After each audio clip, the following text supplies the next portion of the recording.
The breakdown of talks at the White House today demonstrates the deep divides on both policy and politics. We want to get two takes now on where things could go after this latest stalemate. We begin with a man who has held many key roles in Washington, Leon Panetta. He served as Defense Secretary under President Obama. He was also Chief of Staff at the White House for President Clinton during the longest government shutdown to date. Leon Panetta, welcome back to the NewsHour. So today saw yet another breakdown in a meeting between the president and Democratic leaders.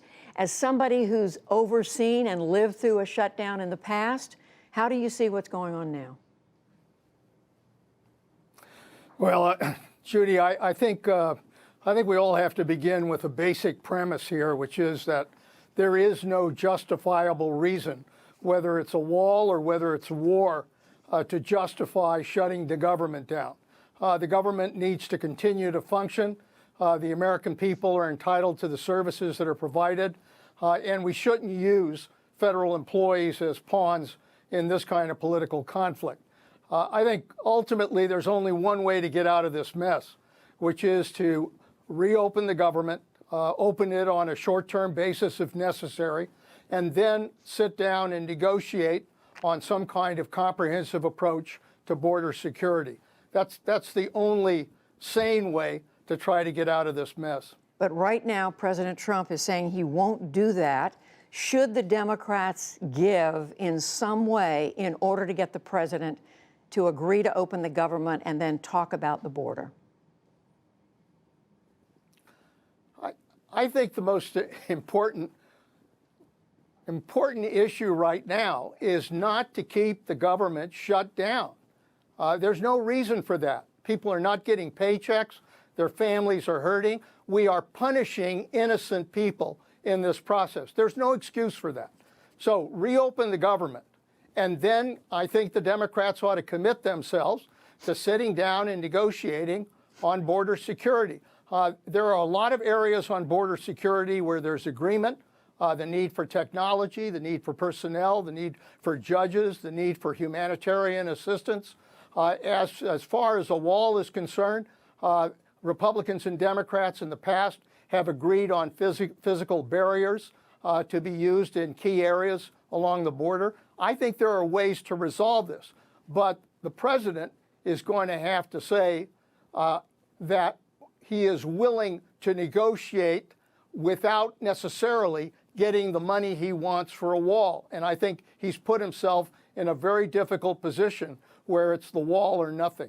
So when Speaker Pelosi, in response to the president, reportedly in that meeting at the White House today, when the president asked her, if I agree to open the government, we talk about this in a month about what to do about border security, the border wall, would you be willing to do that? And she said no. Was that the right answer?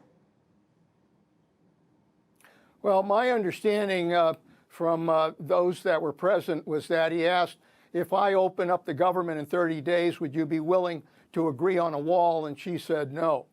She's always made her position pretty clear with regards to a wall, as has the Democrats, and frankly, there are Republicans opposed to a wall approach. If the president could sell a wall, he would have done it the last 2 years with a Republican majority in both the House and the Senate. He's been unable to do that. So the issue is going to come down to, do we want real border security to deal with the crisis along the border? There are ways to do this, ways both sides can agree to, but the issue of a wall, if it's about a concrete wall on the border, I think that basically shuts down any possibility of negotiation. Well, I guess the president's now talking about a wall made out of steel. But Leon Panetta, right now you've got both sides saying, I'm not budging anymore. This is it. What happened? How long can this go on? Well, having gone through this when I was Chief of Staff to Bill Clinton, we went through a lot of negotiations. We were not able to arrive at any consensus. The government shut down.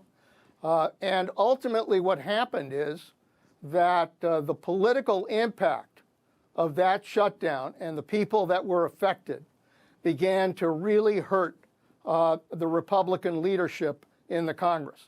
And I think the same thing's going to happen here. You cannot have people losing their paychecks. You cannot have people hurting with their families. You cannot have people going without food, not able to get loans. You cannot allow that to continue to happen and not have a political impact from that taking place.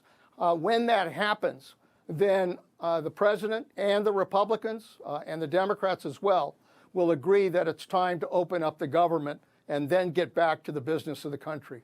Well, that's exactly what I want to ask you about, because right now the polls are showing Republicans are overwhelmingly with the president on this. I saw 77% of Republicans, I was just looking at a poll, want additional border fencing.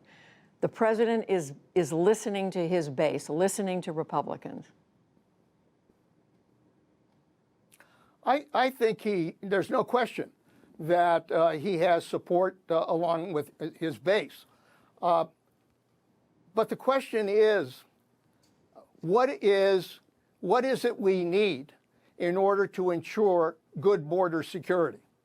That is the fundamental question. We all agree on the crisis. So what are the steps needed in order to get border security? And yes, we agree on technology, we agree on personnel, we agree on judges, we agree on other steps that need to be taken. With regards to a wall, I think those who are experts with regards to security have said, yes, we can use some physical barriers. Yes, we can use some fencing. I think there should be some agreement along those lines. Right. But as to a wall, I just don't think that there's going to be any support for that. Very quickly, Leon Panetta, if you were here today in Washington, what would you do if you were at the White House as Chief of Staff or on Capitol Hill? I understand the politics. Everybody's painted themselves into a corner. But I think it's the responsibility of the President of the United States to protect this country. And it isn't just about the security along the border. It's about the operations of government on behalf of the people of this country. The purpose of government is not to punish our people. It is to help our people. And that's why he should take steps to open up the government and then get a commitment from the Democrats to negotiate on border security. That's the best way out of this mess. Former Defense Secretary Leon Panetta, we thank you.